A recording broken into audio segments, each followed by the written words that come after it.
Okay, ideas and symbols. This is a valley of ashes, a fantastic farm where ashes grow like wheat into ridges and hills and grotesque gardens where ashes take the forms of houses and chimneys and rising smoke, and finally, with a transcendent effort, of men who move dimly and already crumbling through the powdery air. How literally are we taking that? Not very, no. There aren't literally men made of ash or chimneys made of ash, probably not ridges and hills made literally of ash either. So, how are we to take this? Is it an attractive area? No. So, we have the city, we have West Egg, and we have East Egg in sort of ascending order of fanciness. And then we have below them, or between them all, the Valley of Ashes, which is the unappealing, unhealthy, dangerous place where the majority of us plebs live, right? Us normal, inconsequential peons live in the Valley of Ashes. Is this a literal place in historical New York? I have no idea. It may be, but I've never read it that way. I've read it as a description for what it's like to live that impoverished life and to not have any way to access the yachts and the hydroplanes and the chauffeurs and butlers and silver polishers and all of that sort of thing, right? We have no access to those sorts of things. And the people in the Valley of Ashes, we only get a hint at their sort of miserable existence, but the hint that we get is that it is miserable. And this seems to be, well, rather than saying it seems to be, I will say that this is most commonly interpreted as a sort of a scathing critique of capitalism in the early 20th century. So capitalism, you may have noticed, has made a few people extraordinarily wealthy and a lot of people extraordinarily poor. And so this was less obvious maybe in the middle of the 20th century and even toward the end of it. But in the first half, it was extremely obvious. This is something that Fitzgerald noticed and sort of took aim at, I suppose. So let's take a look at the next slide. Dr. TJ Eckleburg. The eyes of Dr. TJ Eckleburg are blue and gigantic. Their retinas are 1 yard high. They look out of no face, but instead from a pair of enormous yellow spectacles which pass over a non-existent nose. Now, this is a billboard, right? This is a billboard somewhere over the Valley of Ashes. And he's mentioned a couple more times where that his eyes watch on, right? Dr. TJ Eckleburg is always watching through his yellow-rimmed glasses, his giant eyes. Is there an obvious inference from this? Who's Dr. TJ Eckleburg? What does he represent here?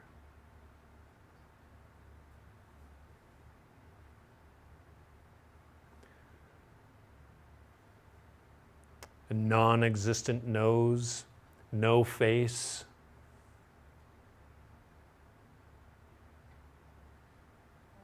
Maybe like the government? Maybe. Is the government always watching? Were they worried about that in the 40s?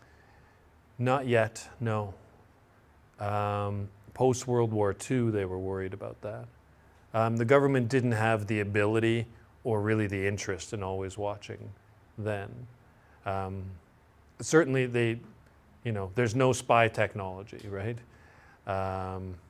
Not of the, what we would think of. Who's watching all the time? God?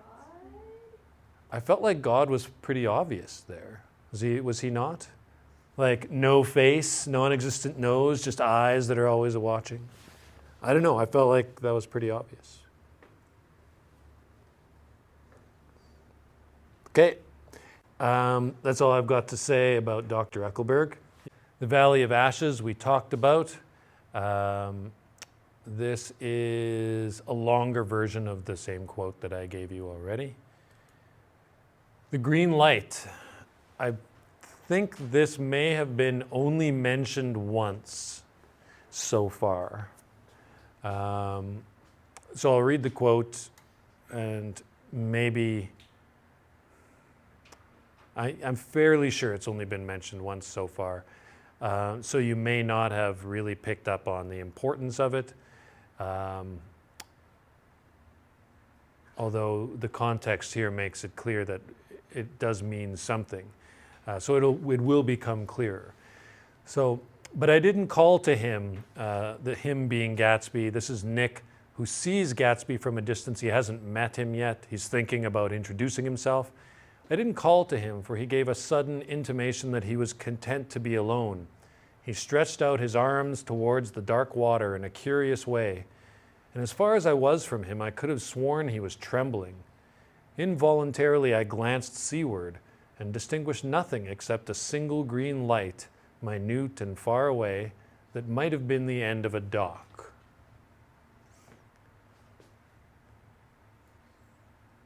What in tarnation is that about? So, and as this quote continues, he looks back and Gatsby has disappeared. So he missed his chance to introduce himself before going to this party. So he sees his neighbor staring out at the water, stretches out his arms toward this green light, trembling, he thought. And then he looks back and his neighbor's gone.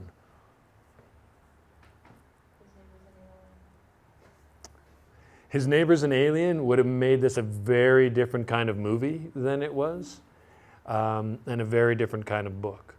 I would have read it still. Don't get me wrong, I'd have read it, but no, it's not that.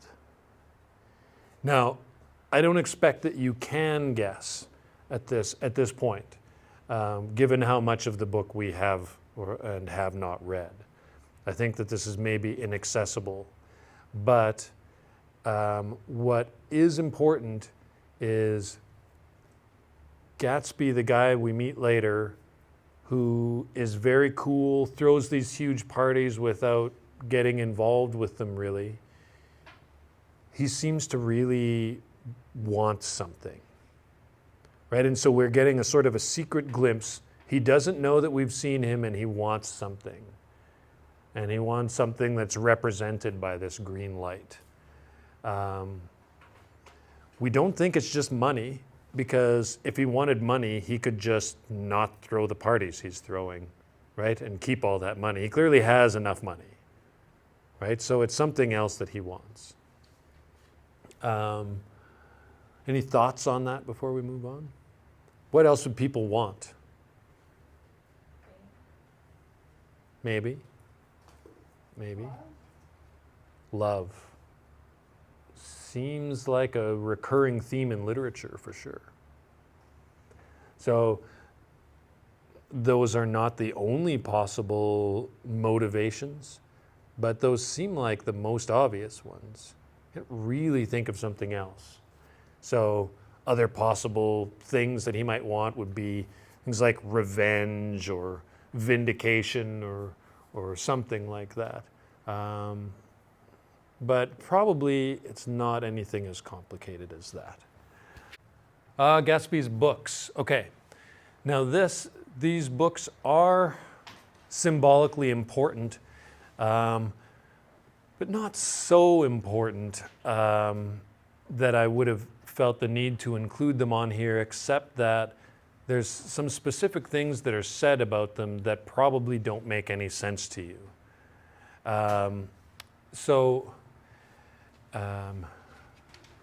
They're real. The books are real. And in fact, it is mentioned that not only are they real, the pages are uncut. So what this means is, if you know anything, and there's no reason that you should, about the bookbinding process, books would be made not of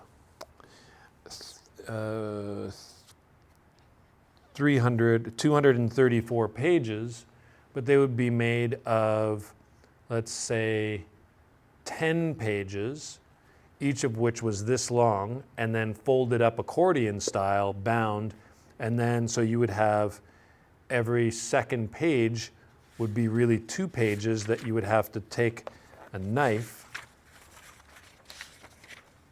slide it in between there, and cut those pages apart. And so that was not done before the book arrived at the consumer, right?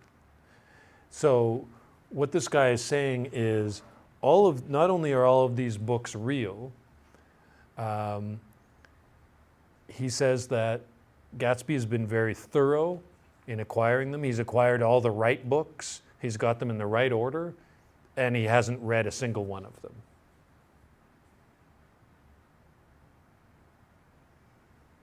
Because he hasn't even cut the pages. So what's interesting about that is that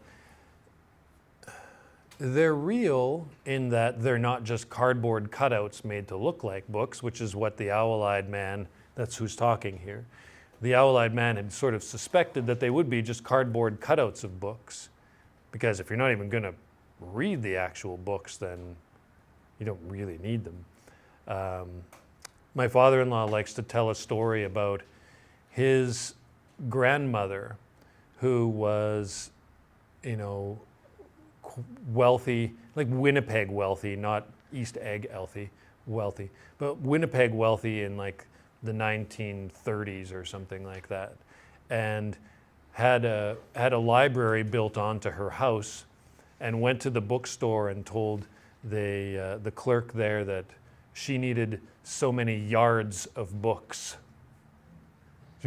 What books were they? It wasn't important to her. It was like how much space they filled. So this is how much space I have to fill. Give me that many books. He likes to tell that story, which is, so that's sort of what Gatsby's at here. But Gatsby's seemingly either knows enough to choose the right books or knows enough to hire somebody to choose the right books.